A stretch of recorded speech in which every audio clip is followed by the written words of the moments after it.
Last week at the RNC, the widow of a retired police captain from St. Louis, David Dorn, spoke about the protest that caused her husband's killing. Let's take a listen.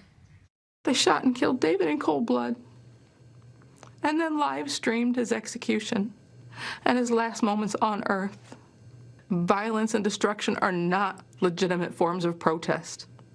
They do not safeguard Black lives. They only destroy them. We must heal before we can affect change, but we cannot heal amid devastation and chaos. President Trump knows we need more Davids in our communities, not fewer. That was a really heartbreaking moment at the convention, but our next guest is co-sponsoring a bill called the David Dorn Act of 2020. He's here to tell us about it. It's Congressman from Texas, Jodey Arrington. Welcome. Thanks for joining us. Now, Congressman Arrington, in this bill, you're introducing the David Dorn Act, and it's aimed at increasing the maximum prison time for rioting. But of course, this is going to get some pushback from the left saying, well, how do you draw the line between rioting and protesting? So what does this entail, and how do you define what the difference between those two?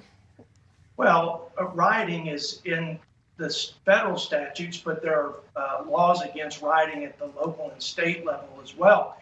But what we've seen recently is organized. There's a flow of supplies, information, resources, and people across state lines. That's when it becomes a federal issue. And what we've done is just send the message to the bad guys that we will hold you accountable. There will be consequences, and we'll have zero tolerance. We're also sending a message to the heroes like David Dorn and Patrick Underwood, the federal law enforcement officer who was killed in a violent mob or by a violent mob in Oakland, that, hey, we've got your back, that we're serious about protecting you guys as you protect us and our families and our neighborhoods.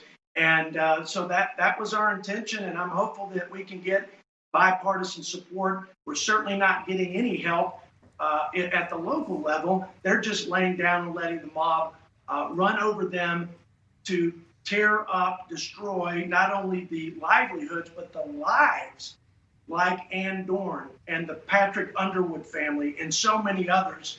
Hundreds of law enforcement officers have been injured, and billions of dollars in property has been destroyed, and we got to stop it. So, Congressman, you mentioned Patrick Underwood. You've also co-sponsored the Patrick Underwood Act, which increases sentences for violence against law enforcement. What's been the reaction of your colleagues when you try to gain support for this? Is it bipartisan, or is it limited to just the Republican side of the aisle right now? Well, it's more Republican for sure, but because of the pandemic and because we've been out on recess, we're still trying to build the momentum that we're going to need. I would say that it's been pretty well received, especially when my colleagues understand the fact that you can deface a monument and get a longer prison sentence than if you assault a law enforcement officer with a deadly weapon.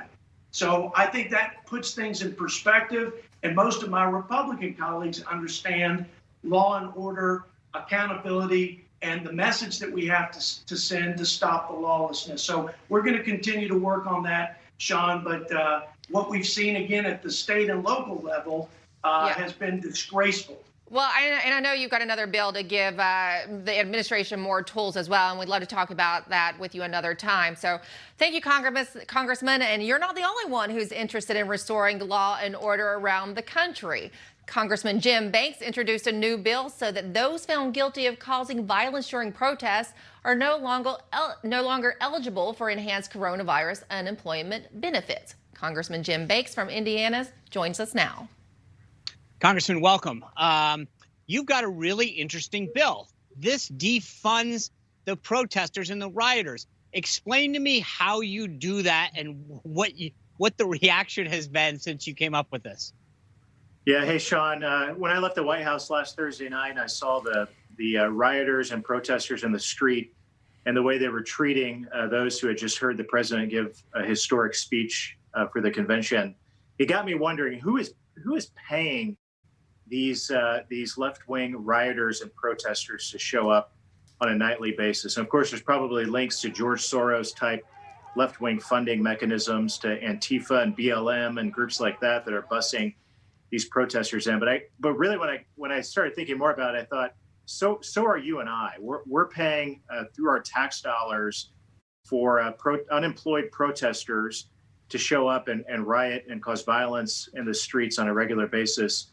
And the reaction to my bill, the Protect Peaceful Protest Act, when I introduced it on Friday, has been overwhelming. I mean, from coast to coast, I've heard from not just Republicans, but from Democrats, Republicans, independents, who understand that they go to work every day, they work hard, they pay taxes, and their tax dollars are going into the pockets of those who are causing violence and burning down our cities.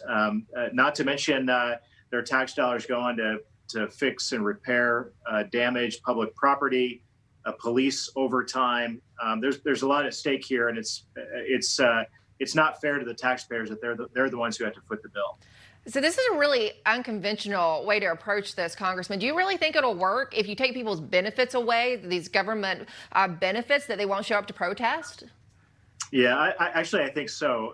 When the president gave his speech last week, he talked about how when he signed the executive order to institute a 10-year prison term against those tearing down statues. It seems like so long ago now, but if you recall, it was almost on a nightly basis that there were photos or videos of statues being torn down around America.